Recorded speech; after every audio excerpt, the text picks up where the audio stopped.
All right, we're recording. Okay, Dim's your first up, or Sadev. We're I can go. Yeah. okay. Were you talking about issue triage? Yep. So, can you hear me? Yep. Okay.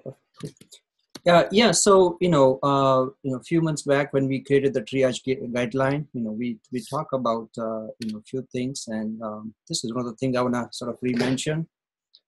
So what's happening? I've been noticing it that once we do initial triage, right, on issues. I mean, our goal is to reduce the issues. Lots of them are questions, and some of them could not be recreated. Some of them are already fixed, whatnot. So even after the initial triage, and even just for myself, right, I can provide some examples. It's over there on the GitHub. But even after the initial comments that, hey, this issue can be closed because of so and so reason, it's not being closed, right? It's still sitting there. And all these issues I'm talking, they have a SIG label. So apparently, the SIG is getting notification when, someone like me add a comment to close the issue.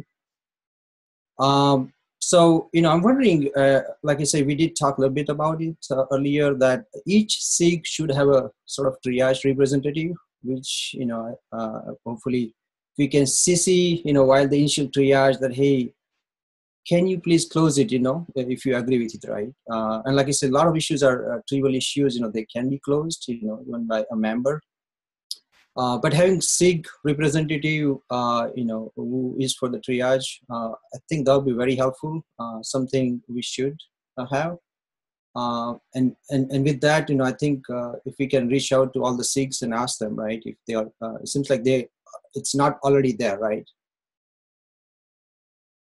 If that makes sense, Garrett, Aaron. Yeah, so I think one thing that might be helpful here is some kind of dashboard that we can point at that shows like the relative open issue count for every single SIG. That dashboard does not show it. That dashboard just shows all of the opened and closed issues over some rolling time period, and then you can use the SIG filter box to break it down by individual SIG.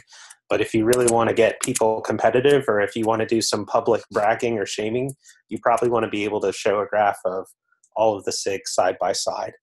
And this is something we kind of tried to do back when we first mandated that every issue have a SIG label attached to it. We were using a dashboard generated by Sappho that showed all of the issues that had a neat SIG label applied to it. And then the relative like open issues in PRs, I think, for each SIG. And I would really request that somebody other than me file an issue against DevStats so that it doesn't look like I'm the only person who's using DevStats and asking for customization for it. So if you're interested in like, I'll do it. Okay. Or Sadev, I mean, like if Sadev, if you want to drive the issue triage thing, go for it. Like file it. You'd be shocked at how responsive Lucas is to actually doing things based on those issues. So that it sounds like that would be a good way of just demonstrating to, like, you could totally do this during a community meeting or however you'd like, send an email to Kubernetes dev and just be like, hey, look at this dashboard, and like look at how many issues have been opened in the past I don't know how long, and see how they're spread across SIGs, and find some way to have that excuse me, have that dashboard show the SIGs that are making progress. And I'd have to spend some time thinking about what metrics and what that dashboard might look like. But again, I know at the bare minimum, the thing we used to use was a dashboard that just showed open issues by all SIG, and that's a pretty easy start. No, absolutely, and I think I will look at the dev stats, a little bit more and see if we can add something. But even on top of that, not just open issues, right? I mean, even like going further with initial triage, it's open issues that can be closed, right? Like it's been, have been initially triaged, it's been sort of identified as, as a dupe, as a question, right? As something which the issue reporter never replied to a question, right? those issues, I don't know if you can show, those issues that are sort of a candidate to close, with someone who can close it, and I assume somebody from SIG is even better, better to close it, right? Because, if it's outside SIG, it might be something, who will know. I mean, even if it's closed, in some cases, I assume, in a wrong way, it can always be reopened, right? But like I said, someone from SIG should be helpful. So those issues, I don't know, Aaron. I mean, with the dashboard, I think that's like going one step further, right? On top of open issues, which are sort of candidate to close, and towards reducing the number of issues which are out there. It's always staying around like 4,500, 4,600. I mean, the other difficulty is it's kind of, I can't think of specifically which of the 6 or 7 different SIG GitHub teams I would notify for that specific purpose. Am I notifying bugs? Am I notifying test failures? Am I notifying, I don't know, PR review? Well, PR review is just for PRs, right? So there's no using MISC only use as a last resort that some of us have, right? So I think like it's kind of unclear what's the one team that would be dedicated to this kind of thing that you would notify. Well, so a lot of issues, they already have a SIG label. In many cases, it's the label created by a member, right, who knows that, hey, this issue belongs to something like common issues like SIG network, right? So if it is a label, I think someone from that SIG, right? I mean, you're assuming SIGs are actively using label queries to take a look at all of the issues that they have on their particular plate. And I just personally, apparently not operate. It seems like maybe some of them aren't. I can tell you that SIG testing, we kind of don't really have the bandwidth to do that actively across Kubernetes. We're a lot more active in the one repo that we have direct ownership over.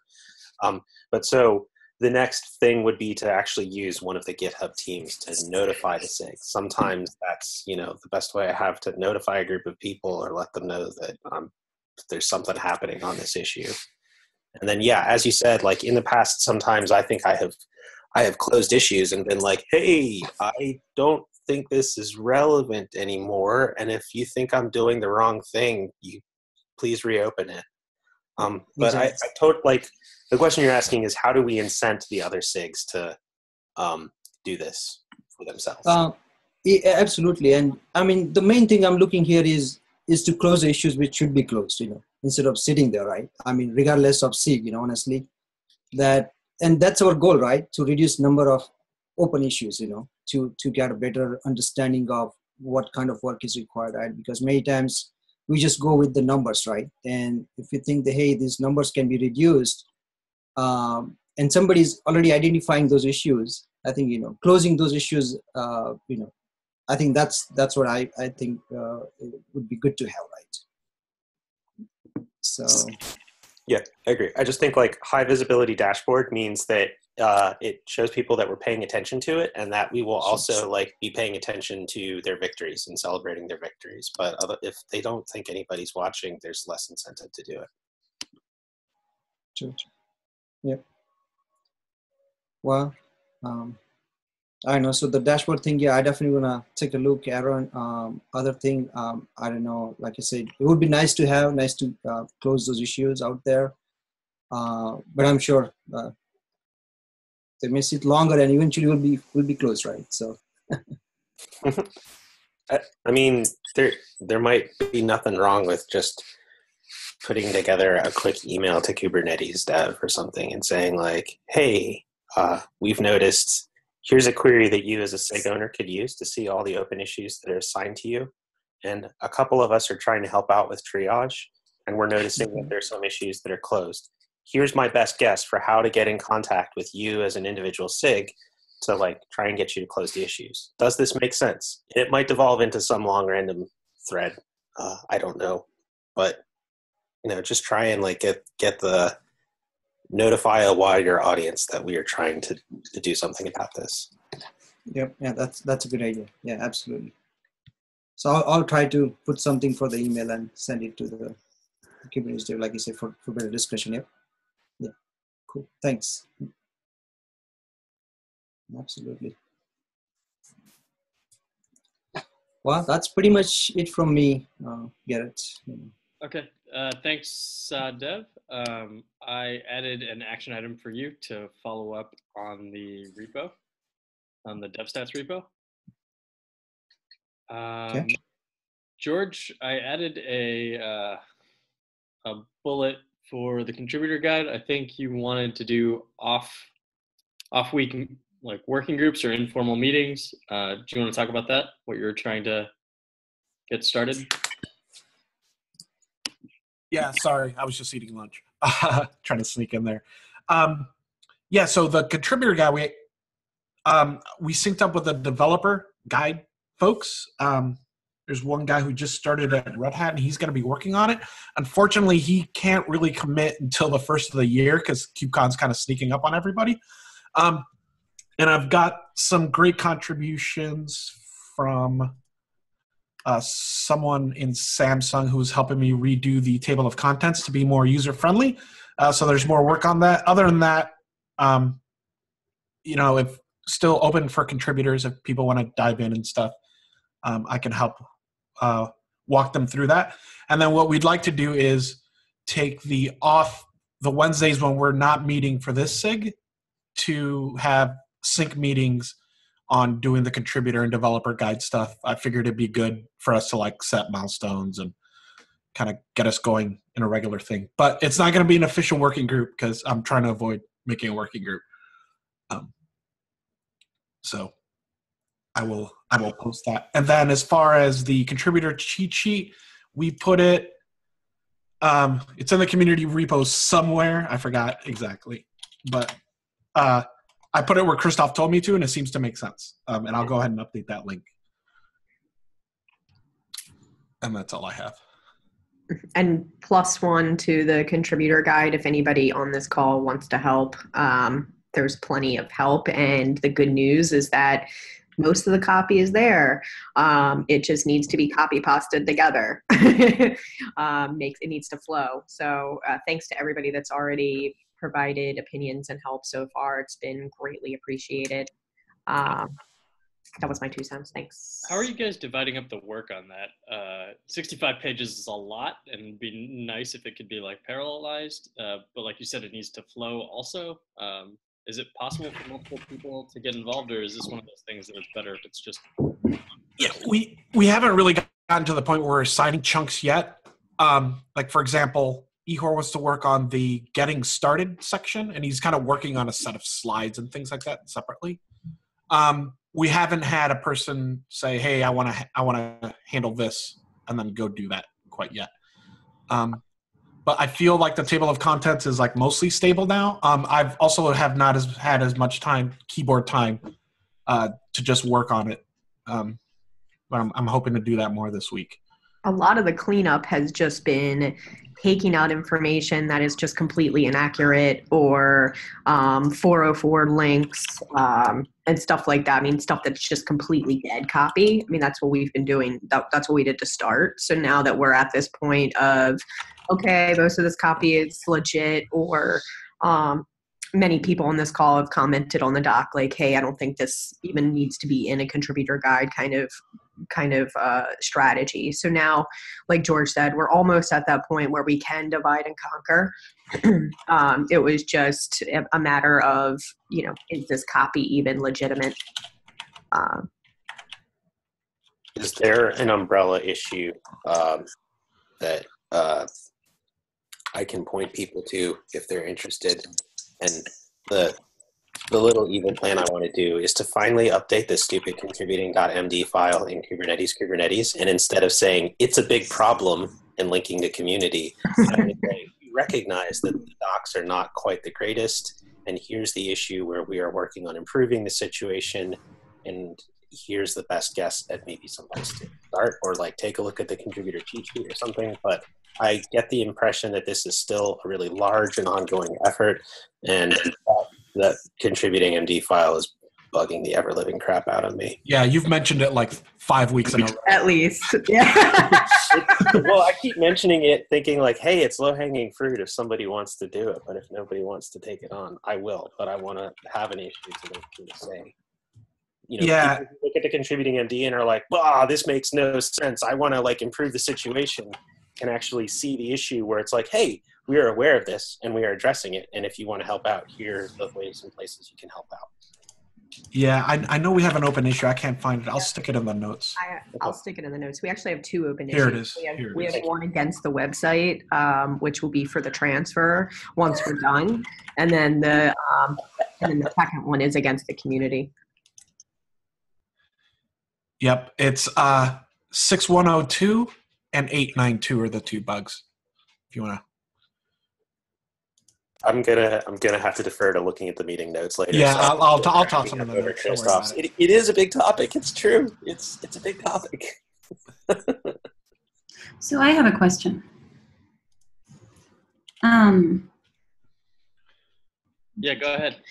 Yeah, so I've been looking at the Google Doc and I've just kind of been cleaning up the table of contents in a way that feels like it makes more sense to somebody who's like totally new to this. I'm waiting in there and I'm like, I'm looking for information, I'm finding it 4 links down, and that's weird. So I kind of want to know, so I don't know, I feel like a lot of the information is there.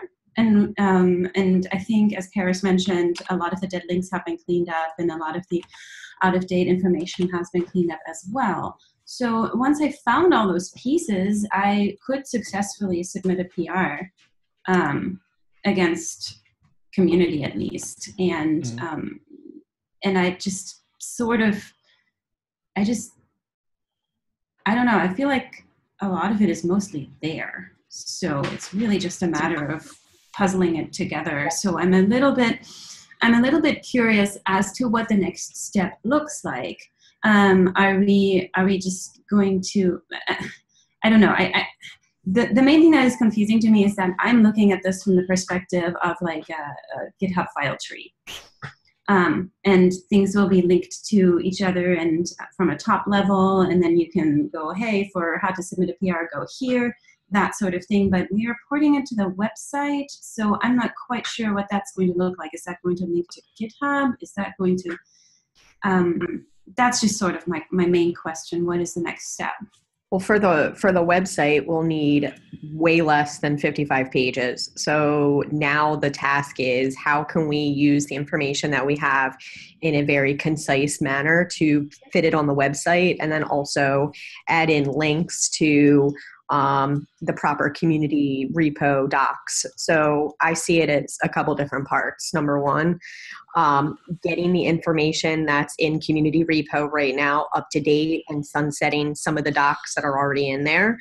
Like, for instance, there's like a welcome new developer guide that probably should be sunsetted. There are several other docs in there that should, like I said, should either be sunsetted or updated. So getting the community repo up to date with all of that is probably number one. And then the second piece is then having one doc that's 25 to 30 pages tops, cleaned up, not like the doc right now that we're working in. So we'll probably transfer to just a cleaner sheet, and then we'll submit that against the website PR, and then the docs folks will do their magic and sparkles and throw all of their confetti at it. At least that's what I'm hoping for. And the docs counterpart that I have, Andrew Chen, and that's kind of what he's looking for too. So that's why I see two parts. Cleaning up the community repo is kind of the first and foremost, and then this is the website piece where we have this 25 to 35 pages doc. I mean, right now, George has done a wonderful, and you've also done a wonderful job with like consolidating it down, because we had originally 68 pages, what Garrett was referring to. So now just like getting that down into a much concise format so that it can go on a website is the final step. So the main reason that it's not like 40 pages right now is because I literally just said, in order to do this, follow this link. Because to me, as a new person, I really like seeing, here are the 4 or 5 big topics that are top level, and then follow these links. It's sort of, like a choose your own adventure kind of thing, except we're secretly guiding people down the correct links so they win at the end. Right. And when you say you want to make it concise for the website, I sort of would love it to be similarly like just nested files or nested page views rather than a whole big single page. Correct. Yeah. That might be a personal preference, but yep. No, you're on it. I mean, ideally it would just be a couple lines or bullets of text per thing, and then ultimately a link that would link to the appropriate community doc. So that's why I'm saying that it's better that we start with the community repo and make that correct, and like what Aaron's saying, make that the contributing MD file correct, and then we move to the condensing of the papers down to not the pages down to like 25 pages. Yeah, because one thing I noticed. Yeah, one thing I noticed too is like the reason we kind of shoved them all in the big doc and it was so huge was there were some cases where it was like, does this file even need to exist anymore, kind of thing. Right. There's like 2 different files that talk about contributing ideals, right? Like community ideals, and I'm like, why can we have that? Yeah. So a lot of that is just because that's how organically how it grew. Mm-hmm. Oh, so totally. It's just like the way it is. So I'm really glad you're on board. Hi, it's nice to meet you. Finally. Hi. So I really appreciate like any very large razor cutting that you did. That's like totally feel free to butcher. Like we don't really have like a strong commitment to anything that exists already. So I think we should try to do fresh minds, pretend we're new contributors, and then just make something for people as opposed to like there was one file I was like, I'm not saving this. This one will obviously be deleted at some point. So I think we have the freedom to make it what we want. So great. Chop away. That's why I put the lives here doc link in next to each one, so that when we decide to like just completely get rid of that file, we know where it lives and we can make changes according to that. Right. Yeah. And then if we link to those files from the website, then it's going to be less of a maintenance nightmare. Right. So I was thinking that all like you'd have the table of contents would be one file, and then each section will be a separate file in GitHub, and that's how we consume the guide. And a lot of people will. But then the web page generates those, so we can have as many files and restructure it however we want. And things like that. Nice. The only reason we did one huge Google Doc is just it was so much easier to get everyone in there and get most of it done, and then commit to GitHub so that we don't have to PR every change after that. So it feels like to me at this point we're kind of ready to make individual PRs though. What we have in the Google Doc right now doesn't live anywhere in GitHub currently. There's a link from the issue to the Google Doc. Yep. Yeah, no, I mean... Right. What I'm saying is like it doesn't live as marked down in the repo. Right. Correct. So we should put that to the top level contributing. And you want to do that and now? Go from there. Yeah, why not? I mean, not right now, because sure. KubeCon and all that, but yeah. Yeah.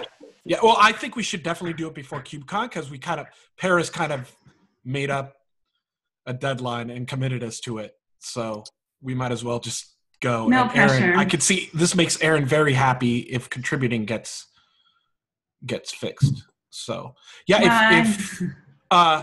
if you want to hang out after this and we can put together a pull request and do it. Yeah. Or this week or whatever. I'm basically on Slack all the time, so if you could just ping me whenever you want. And then sounds great. Let's bust it out. All right, cool. All right, let's move forward to the next thing. Aaron, do you want to talk about the rename? It's been ongoing for a while as well. Well, yeah. Look, it doesn't have to happen, but I've just asked in a couple different forums, and like somewhere here, I have this hope and dream that everything can be named consistently for a given SIG. And I kind of want the key in the SIG.YAML file and community to be that thing. So based on that key, I can expect a GitHub team to be named a certain way, a Google group to be named a certain way, a Slack channel to be named a certain way, yada, yada, yada. And this SIG started out as a working group. So the Google group is named Kubernetes-WD Contribx. And I was wondering how people felt about trying to rename it to SIG-contributor-experience to match the name of the folder in Kubernetes community and the GitHub label and all that stuff. My hesitance is whether or not just outright renaming the group breaks links to previous messages when it was called WG Contribx. I don't know if it would break references to the old email address. I have no personal experience renaming Google groups and seeing whether things seamlessly follow the rename. Like, I'm used to renaming Slack channels is magic. It just works. Renaming GitHub repos is magic. Things just magically follow the link. I don't know if it's the same for Google groups or not. Who's excited for a live demo? Let's try it. I remember that someone has mentioned some concerns before, not for this group, but for some different group, like half a year ago, a year ago. I'm asking Federation/multi-cluster right now because they did the same thing. So I'm asking Christian to refresh my memory if it broke anything. Mm-hmm. Okay. Um, I put a thread on the. It doesn't have to be dealt during this meeting because we got a couple of things to talk about. But like, I'm lurking on Slack as well. If it breaks things, we can rename it, and I'm happy to just collaborate on it on Slack. Okay. You're also the next topic, but in the meantime, can you type the exact name that you wanted? What was it? SIG. Kubernetes-SIG. Oh God, Lord. Let me just find the community repo name. Okay. I'm really copying the folder name from you. There we go. It's that. So add Kubernetes- on the beginning of that. All right. Okay, next topic is me as well. Let's see. It's DevStats. So basically, it was kind of what I was saying when Sadaf was mentioning something. I sometimes feel like I am the only person who actively tries to use DevStats to answer any questions I have about the way the project is behaving.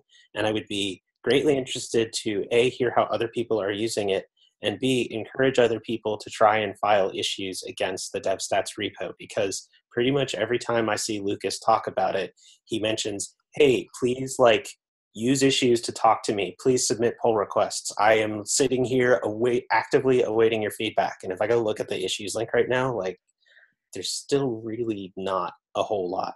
Now, I think this thing is super cool. And if I had more free time, I would really be trying to poke at it and prod at it and explore where things could be changed. I feel like some of the dashboards have repository groups where really they should have the ability to call out specific repositories. Paris and I were talking the other day about how it'd really be great. Oftentimes I think of things in the context of the past release or the past 2 releases, whereas right now the dashboard is the past week, the past month. And we have little markers for those releases, but we don't have quick ranges for that. Apparently that's a Grafana feature request. But generally speaking, if I have a question for what are people doing, or how is the project behaving, or are we doing better or worse for thing X, I always am trying to start with a DevStats dashboard and see if I can use that to answer my question. And if I can't, what would the ideal dashboard be? And then can I go create an issue for that? So I feel like I've rallied around how awesome DevStats is a couple times, but who else is using this? What else have you found lately? Okay, I see 2 hands. Paris was up first. Yes, I have been poking around at DevStats, as Aaron knows, because I ping him all the time for the most little things, and he wants to pull his hair out now from all of my inquiries. And that's totally fine. I understand. So Morgan also mentioned in the chat that I think we should definitely have a how to use DevStats class because my advanced statements kind of suck.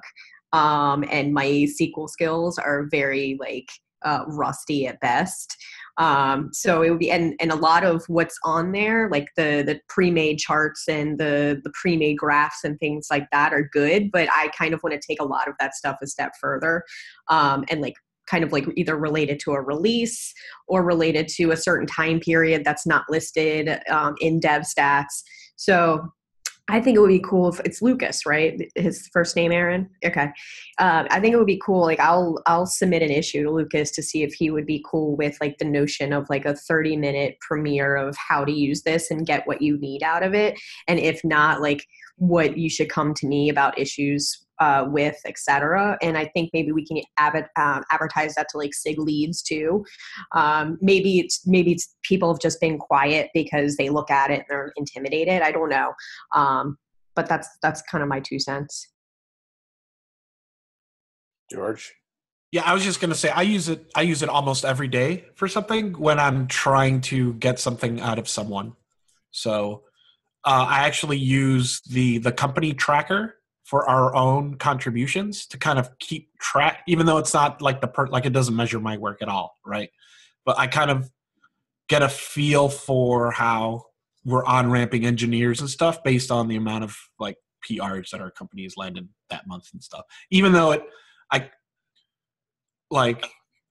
just started for us, right? Like it will be more useful for us, for individual companies, I think, further down the road, so they can say, hey, this cycle we were way more active than we were last cycle. I think that would be really, really cool for, to kind of show work where people are doing it.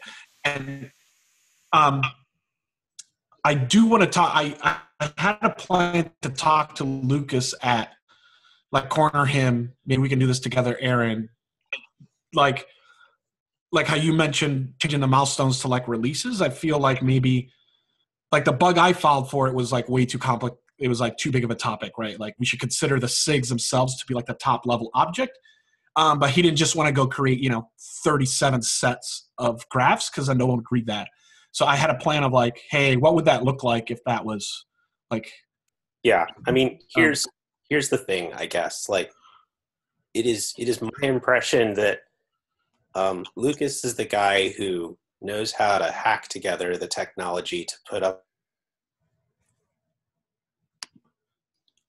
Really, the guy who can infer the appropriate meaning from the charts. He doesn't know the right things to build. He is actively soliciting feedback for what are the right things to build, what's useful, what's not useful. And it could perhaps be a representative from this group that does that. I honestly, like, if I had the time, I'd love to like show something DevStats related at every single community meeting or every single. I was gonna say the same. I was gonna say we should do that at every ContribX meeting. Like we should start our meetings with this is something about the project health, and here's the graph to show it, and like a quick bit of analysis on it. So maybe we can add that to the ContribX meeting. That would be sweet. That'd be great. But I honestly think like whatever we show at this meeting, if we're like, yeah, that looks cool, just like sign up to show it at the community meeting if there's time, because there has been time lately. And I think like just continually getting it in front of people's faces and showing that we're learning stuff about the project is cool. Yep. And I have a semi-related question to that. Remember how I think it was 2 weeks ago you presented that the amount of approvers hasn't really grown since 1.0? Is that what it is? Yeah. So have we actually like told this to like SIG leads and like I feel like if we told more people about that specifically, we can kind of tell them it would be great if SIGs would try to get one or two people on this cycle, or essentially my plan for that is to continue to say it over and over in as many different forums and ways as possible. If I sit here and say, guess what, guys, I have a plan for how to do this, it's not going to work because I don't have the time or bandwidth for the plan. I'm trying to demonstrate, hey, we're noticing this, and don't we collectively agree this is kind of weird and odd? So I've done it in the community meeting. I'm bringing it up with the steering committee. We've talked about it here. I will definitely talk about it a bunch at KubeCon. And I kind of, with regards to the mentorship program, right, I kind of feel like getting to a reviewer should ideally be relatively consistent across SIGs, because I think a reviewer is somebody who knows what good code looks like, regardless of their particular area of expertise within the project. But each individual SIG, Like there are just certain people there who have a lot of domain expertise, and how they Right. tease that out and how they decide who they trust is going to be different from individual to individual and SIG to SIG. But yes, in as many different ways, forums, places, with as many different people and messages, like the people who have the power need to be growing that power, need to be delegating. Right. Totally. Because it feels like that's like the first thing that popped out when you showed the graph. And like, I think if we beat Yes. people over the head with that graph, nicely beat them over the head with it. Yeah. One of the things that we were discussing during SIG testing, and maybe I mentioned this at one of the community, is like right now when the bot suggests an approver, it tries to ultimately suggest whoever has the power to approve everything all at once, which Right. often means that it's going to end up hitting the same 7 people at the root of the Kubernetes repo. And it'll often do this because like there's a bunch of changes in a leaf that don't have an owner's file, and then there's one change over here that doesn't have an owner's file, and so it just goes up. If we started to more aggressively drop owners files and all the leaves and prune them and stuff, we would make life better for ourselves. So something I'm personally trying to do to lead by example is right now tests/owners has a ton of people in it. And we've done a good job at breaking up test E2E into individual folders that are owned by individual SIGs. And we should be capable of moving more and more people into those individual SIGs owners files and out of the main owners file. Okay. So maybe as we attend SIG meetings and other people, maybe we should help spread that message. Yes. Okay. All right. Yes.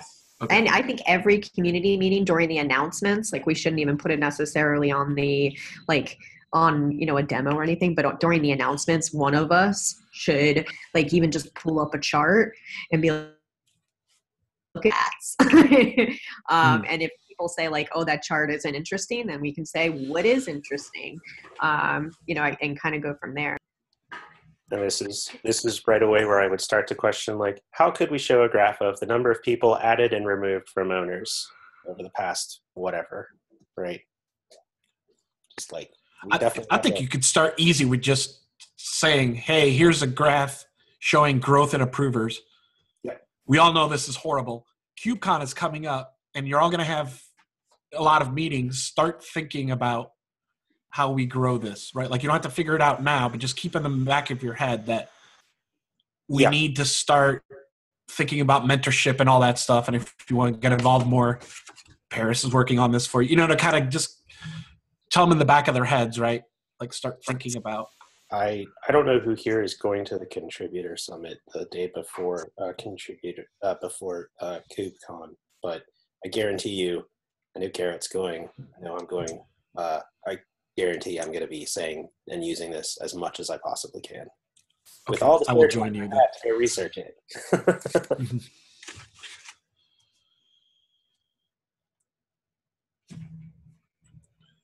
Okay, I think that was it for my little. It was just a plea for like, please, let's all use DevStats. We all think it's awesome. Let's do more with it. I think we got it. Cool. Thank you. All right. Last thing was Paris with a quick update on the mentor column. Go for it. I promise it'll be quick.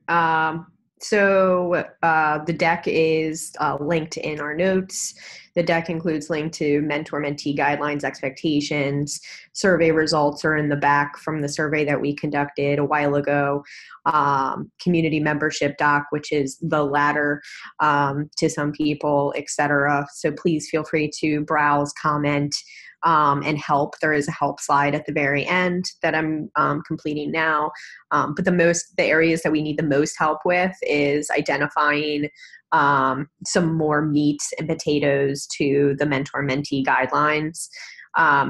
Ideally, we're going to be building this around the test cohort, as we go, as we iterate. But anything that you can think of from a foundational perspective that we're missing in either category, please definitely reach out. This week, I'm locking in the predetermined test cohort. This is not the way that we're going to do it, once we've left the kind of test phase, but just because it's a test and I want to see if group mentoring works, period, for our culture. We're doing a predetermined test, meaning the mentors are already locked in. We have this week, we're going to be asking certain people to be the mentees We are going to do member to reviewer, meaning the 10 mentees that we get are all currently members, and they all would like to go to reviewer status. The mentors are 3 of them, and they each represent 3 different SIGs, working groups, or sub-projects. We actually have one from SIG CLI, one from CubeEDM, and one from I already forgot, choose my language, COPS. So that kind of represents a working group, a SIG, and a sub-project to see if it would work in any of those settings. So the mentees will be kind of working towards reviewer status in each one of those. Every week they'll have a stand-up. The program is going to be 3 months. The stand-up will include issue grooming as well as like a development area for them. Development areas are included on the mentor guidelines. So if you'd like to see those, I know Lori's on the call right now. She has a great plan for a 1-hour session on communication. Things like how to, better communicate via GitHub without going back and forth and things like that. And I'm sure she can talk on that in a second. But if anybody has any questions, concerns, comments, or anything mentoring related, please let me know. I think everybody on the call, just based on the call list right now that I'm seeing, has seen the deck or heard one of my mini political speeches. So if you have not, feel free to reach out to me offline, and we can set up a meeting and talk further about it.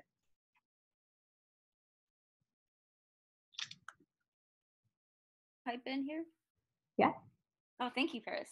So yes, I'm Laurie, and a couple weeks ago, I just had a chat with Paris about some of the work that I've been doing at Zalando, which is a really big e-commerce company in Europe, taking basically agile coaching and applying it to open source development and community building. And so recently I thought more about pivoting and shifting to helping an external community, and Kubernetes with its diversity and inclusion and growth and energy seemed like the perfect community for me to start this with. And we also use Kubernetes at Zalando and have contributed external VS and a few other tools and projects that are on GitHub. So my idea is basically, it was kind of like soft skills as a service, but adapting that for teaminess, because soft skills can be construed in ways that are actually like underestimate how important they are. So collaboration, thanking people, building teams around open source projects. And so I gave her a couple ideas around that. And the 1-hour workshop she's talking about is, she emailed the 3 pilots for the program, this pitch, but it's basically bringing people together or doing it one-on-one to talk to them about some of the challenges that they have, especially around stress when they're talking to contributors, how they interact with the community, to see if they have any issues, being abrupt or not being mentory as they might be, like how could we help them get better. And that idea came from my chat with Jace that I had around the same time. So that's where I come from. And what I would like to do is actually to work with people one-on-one or in small groups to help them kind of understand their patterns and the stress around their work, and help see if we can help them really reflect the kinds of open values and transparency and collaboration that they probably have. It's just in a crunch, they might not demonstrate those values as seamlessly as they would otherwise if they had more time and less pressure. Or maybe they don't know how to do it at all, and like they're awkward and they would like to get better at communicating. So that's also what the session can be helpful for. Awesome. Thanks, Laurie. I'll add that link to the meeting notes as well. Thank you. Yeah, that's a separate thing. And what I was talking to Paris and Jace about, so it's like a compendium, a collection of notes, and then so nope. I'm in a hotel right now, so the internet is a little slow. We'll get there. Click. All right.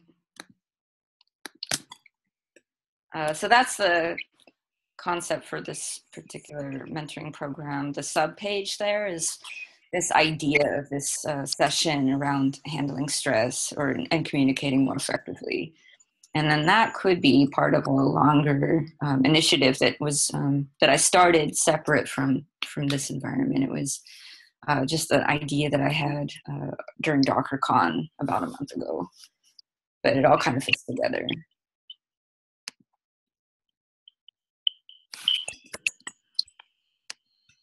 All right, great, thank you.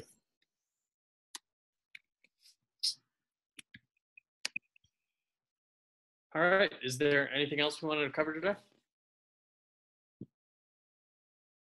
All right, well then, thanks everyone. We'll see you in a couple weeks. Yay. Bye, Thank everybody. Thank you. Welcome new people. Thank you. I'm on the Slack. Welcome.